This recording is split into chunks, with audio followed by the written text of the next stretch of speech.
and welcome to Pat's Latest. I'm your host, Mike Gambardella, and we are just a day away from a primetime showdown on Thursday Night Football as the Patriots square off against AFC East rival New York Jets, needing to keep that advantage ahead of the Buffalo Bills as the Pats have their eyes set squarely on an AFC East crown, as well as potentially make moves towards that number one overall seed in the AFC.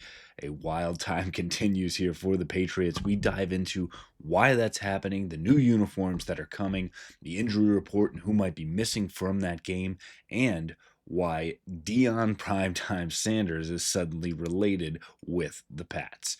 Before we get into everything, again, a huge thank you to our subscribers already. And if you haven't, think about going down and subscribing for the channel, as we are so proud of the growth that we've seen already and want to continue to get the latest Pats info out there as soon as possible. And the more subscribes and likes we get, the farther this will reach, and hopefully we can continue to make that happen. So if you like what you hear, do that. Give it the subscribe, give us the like, and go back and check out all of our old episodes after this one. Also, get in the comments, let us know what you think about the Patriots' new uniforms, who potentially is the greatest two-way player of all time, and throw any other questions that you have in there. We'll answer them right here on the show. And we get started by jumping into those new rivalry uniforms. And we knew about them in the offseason. It was a bit of a shock. There's a lot going on. I think the little nods, the "We Are All Patriots," the things that call out for the nor'easters, and even the understanding of why it's a different shade of blue that we're not quite used to represent that nor'easter storm, that sea, like the whole New England vibe. It makes a ton of sense. It's weird to see a white helmet. It's weird to see a solid blue Patriots uniform, but I have to say they are growing on me. And at first, I was not a massive fan. I do think the NE Nor'easter New England lockup logo that they created for it is fantastic, and may have even liked that better on the helmet, perhaps. But for me, they truly are growing on me, and I think it becomes one of those things that if you win in a jersey like this, which the players seem to be all in on, suddenly these can become very much part of what you want to do as a program, as a team, as a franchise. And that's exactly what Nike's going for. That's what hopefully the NFL and Patriots are going for. But again, I think it can be split on something like this, and there's nothing wrong with it. Um, but again, as much as their demand for new things, whether it's bring back Pat Patriot, the red uniforms, the whites, or seeing those Royal Drew Bledsoe throwback Patriots uniforms, or the perhaps white Curtis Martin ones, even if you go back that far, there's a lot of options ahead of us. It'll be interesting to see these uniforms live on Thursday night, but hopefully they can pick up that win to actually make them truly memorable. Another part of what is making this memorable is what Mike Vrabel continues to do. And whether it's coach or player led, it is Mike Vrabel's culture that he has set out to make. But now we're starting to see the players, whether that's Stephon Diggs, the leaders, the captains, Drake May et al., doing what Mike Vrabel wants in all scenarios. And Vrabel actually offered to cut a Thursday meeting by 25 minutes to give players more time in the morning to rest. And the team leadership actually declined this. They all said, no, that's an important meeting. The leaders were added that, they want the mental performance, that they like the questions and everything that goes along with it. And that's something that Vrabel passed out in his press conference on Tuesday. Additionally, Drake May admitted that Vrabel offered to even move Tuesday's practice inside. And anyone in New England knows there was a cold, bitterly cold day, getting under freezing for the first time, and actually had snow flurries throughout the area. So Vrabel actually saying, hey, let's move it inside to get stuff done. And May and the players actually declined again, decided the practice should stay outside on a cold day, because that is the makeup of this team. That is what goes into New England. That's what they're going to need, hopefully, when it gets to playoff time. And hopefully they're hosting games in Foxborough yet again. And fingers crossed that does happen. But it is fantastic to see that the players already are bought in for exactly what Mike Vrabel wants. Even when the coach is giving them the out, saying, you don't have to do this. Players saying, no, this is what we want to do as a team, and we know what it takes to win.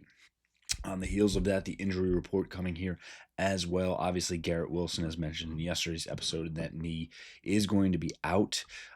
Did not practice again today and is expected to miss the next 3 to 4 weeks. Isaiah Thomas actually has a concussion, also a DNP for the second straight day. He is actually Sauce Gardner's replacement. So again, they're going to be depleted at that cornerback position. The Jets defense before the trades of Quinnen Williams and Sauce Gardner had been very strong, and again, a good unit, and that's what Aaron Glenn's known for. But again, the talent level getting depleted and will be truly tested. Additionally, Will McDonald, the very versatile edge defender with a quad injury, did practice in a limited capacity. So some good news for that Jets defense. On the Patriots front, two did not practice, and Austin Hooper, who actually did suffer a concussion, so expect him to actually miss this game on a short week. So more reps here for Hunter Henry, and we'll see if Jack Westover can pick up some of those snaps as well.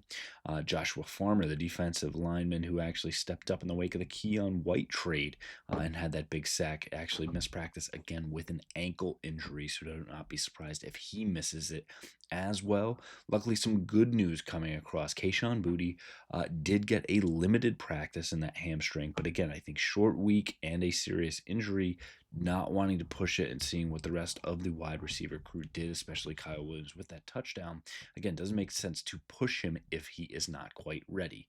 Christian Ellis, who missed the game last week with a hip injury, did get a limited practice, as did additional linebacker Jack Gibbons with his hamstring injury, and two on the running back front, as both Terrell Jennings and his knee injury and Ramondre Stevenson in that toe issue both got limited practices in. The depth of the running back room was tested against the Tampa Bay Buccaneers, with obviously Travion Henderson making the most of his opportunities.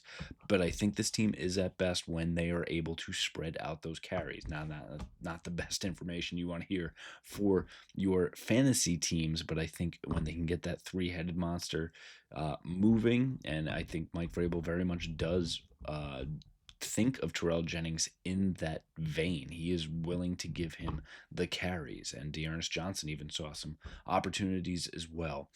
They want to try and keep those backs healthy, so good news, but we will keep it posted on tomorrow's episode of exactly where the injury report will stand and who is going to get the most opportunities, especially at the wide receiver and running back positions. And finally, you're wondering why Deion Sanders is on the cover of this video today. And well, it is prime time, not just prime time for the Thursday night football game, but as we start to look at the best two-way players currently in the NFL. And obviously, Mike Vrabel, one of those all-time greats with 13 touchdown receptions as a defensive end, is just phenomenal. J.J. Watt really following in his footsteps in a sense. Obviously, a much more impactful physical player and dare say talented, but the hands to go along with it brings to mind who are some of the best two-way players, not just because of Mike Vrabel, but because of a current Patriots star that is not Marcus Jones, because he is not playing defense either. And, you know, we're not going to go too far to say it actually is Primetime, who I think probably is the best, if not the second best. Chuck Bednarik probably should take that title. And if you don't know who that is, go back and Google it after this one, and you'll know exactly why Chuck Bednarik is recognized as one of the best two-way players of all time. But I think especially in today's NFL, with Marcus Jones only playing defense special teams right now, and Travis Hunter on the IR, if you had to ask who is one of the best two-way players in the NFL right now, Khyiris Tonga, the defensive tackle and now fullback for the New England Patriots, probably would get that honor. He has been absolutely impactful as a run stuffer, as a pass rusher, as a space eater along that defensive line, as just a physical force, and he has brought that physical force over to the offensive as well at that fullback position, has been clearing out space. Drake May and the offense continue to talk about the energy that they feel and they see Tonga bring. They know that he is going to move people. He is going to move the line of scrimmage when he is out there, and was a direct impact to why Travion Henderson had such running lanes against the Buccaneers on Sunday. So, again, huge hat tip to him for making a massive impact. We'll see how far that can continue to play out. Let's not say we have another refrigerator Perry on our hands, because I'm not sure if Mike Vrabel's ready to hand him the ball at any time. But the fact that you have somebody that is coming in and just absolutely moving defenders in front of him is an invaluable asset for this Patriots team, and hopefully we'll see that continue here on Thursday. That'll do it for this episode. Again, make sure you go down, give us that subscribe if you like what you hear, give it the like too, and go back and check out the old episodes so you know what's going on with your Patriots as we break down everything for the Pats coming out of Foxborough around the NFL and how it impacts everything Patriots. We will continue to have it all here for you. Fight on, Foxborough.